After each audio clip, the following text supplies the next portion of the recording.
Bonjour à tous, nous poursuivons avec la troisième Mishnah, Mishnah Gimel du deuxième Pérek. Dans le premier Pérek, les premières Mishnayot, nous avons vu que les habitants des villes vont lire la Megillah le 14, alors que les habitants des villes entourées de murailles liront la Megillah le 15. Quel est le din? La loi pour un habitant d'une ville où on lit le 14 qui se rend juste pour quelques jours dans une ville où on lit le 15. Va-t-il lire la Megillah le 15 comme l'endroit où il se trouve, ou le 14 comme l'endroit d'où il vient? La Mishnah nous enseigne Ben-Hir, un habitant de la ville qui lit donc le 14, chez Alach Likrach, qui s'est rendu Likrach, dans une ville entourée de murailles où on lit le 15.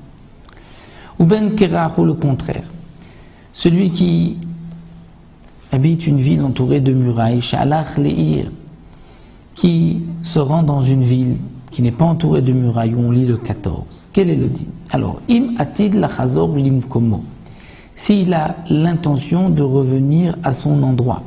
Donc cette Mishnah est aussi d'actualité. Quelqu'un qui habite Tel Aviv, qui se rend à Yerushalayim, ou Yerushalayim qui se rend à Tel Aviv, ou à Beersheba, est-ce qu'il doit lire la Megillah le 14, le 15? Donc tout dépend. Im atid lachazor limkomo, s'il a l'intention de revenir à son endroit, alors dans ce cas-là, Koré Kimkomo, il lira comme l'endroit d'où il vient. Mais sinon, Koré Imaim, il lira avec les gens de la ville où il se trouve.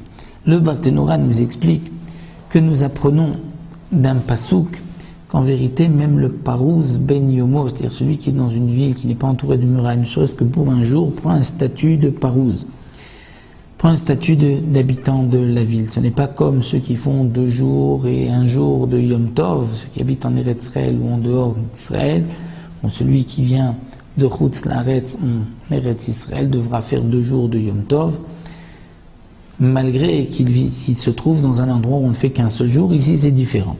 Donc si un habitant d'une ville entourée de murailles qui lit le 15 se rend dans une ville où on lit le 14, il a l'intention de sortir le soir du 14 avant le lever du matin, bien que pendant la nuit il se trouvera dans cette ville du 14, mais puisque le jour il ne sera pas là, il sera déjà sorti, donc il va lire comme l'endroit d'où il vient, c'est-à-dire comme le 15.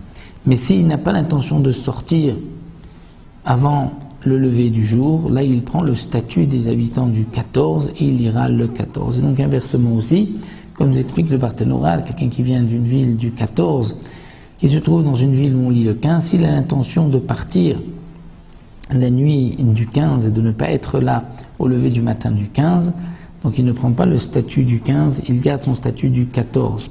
Mais s'il n'a pas l'intention de rentrer, il va rester levé du matin du 15, il sera dans la ville du 15, il lira le 15. La Mishnah continue,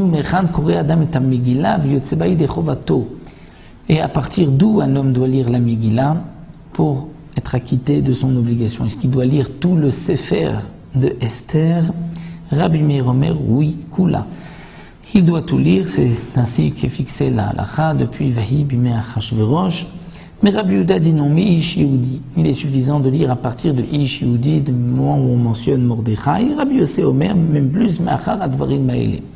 À partir de Achar Advarim Ma'ele, où Akadosh Baruch Hu a fait grandir Haman, les Guida, la Melech Achashverosh.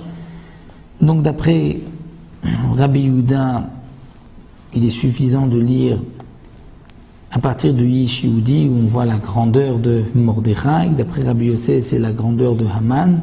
Et d'après Tanakama, Rabbi Meir, qui nous dit de lire toute la Megillah, on doit lire même la grandeur de Achashverosh, puisqu'on apprend du Passouk, le Tirtov qu'elle a écrit, Esther Malkom Mordechai, et Kol Tokef. Tokef, c'est la force de Achashverosh, de Mordechai ou de Haman.